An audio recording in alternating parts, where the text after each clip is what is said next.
저는 오늘 국민의힘을 탈당합니다. 민심 100% 전 국민 공개 토론 방식으로 당의 대변인단에 합류하였지만 이제는 민심과 돌이킬 수 없을 만큼 멀어진 국민의힘을 떠나서 어렵고 힘든 정치 변화의 길을 담대하게 걸어 나가고자 합니다. 저는 집권여당 국민의힘은 어디로 향하고 있는지를 묻고 있습니다. 중도층과 젊은이들의 환호와 열렬한 지지를 받았던 국민의힘은 과연 지금도 존재하고 있습니까?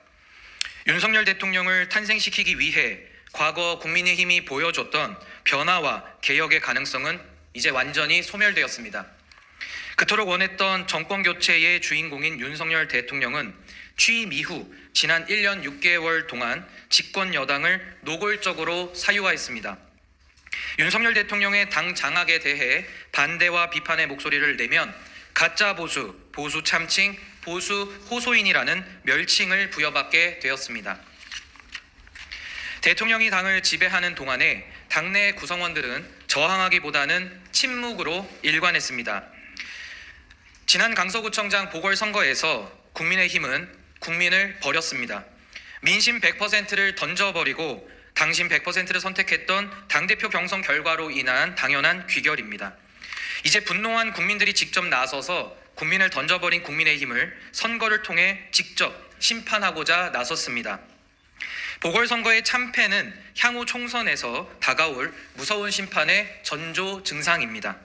당에 대해 비판을 하면 고칠 생각은 전혀 하지를 않고 오히려 당에 대해서 애정이 없다면서 비판자를 축출하는 방식으로 당내 민주주의를 훼손하고 있습니다. 과연 그것이 헌법이 규정한 정당 민주주의에 부합하는 행태인지 공정과 상식, 자유와 연대라는 윤석열 정부의 가치와 맞는 것인지 묻고 싶습니다. 이제 당에는 적극적으로 권력자만을 쫓는 기회주의자들과 살아있는 권력이 두려워서 침묵하고 있는 다수만 남아 있습니다. 저는 보궐선거 참패 이후에 대통령의 태도가 변화하기를 바랐습니다. 국민들이 보수 정권에 주시는 마지막 기회로 여겼습니다.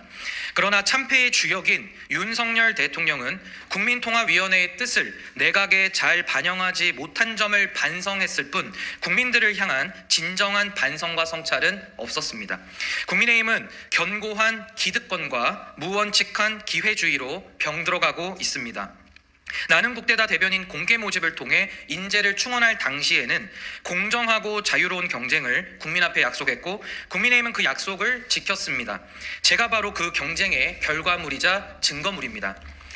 국민의힘은 기득권을 맞서는 자리에서 오로지 민심과 함께 할 때 국민들의 적극적인 지지와 성원을 받았지만 지금은 낡은 기득권과 기회주의에 매몰되어 오직 대통령만 바라보는 식물 정당이 되었습니다.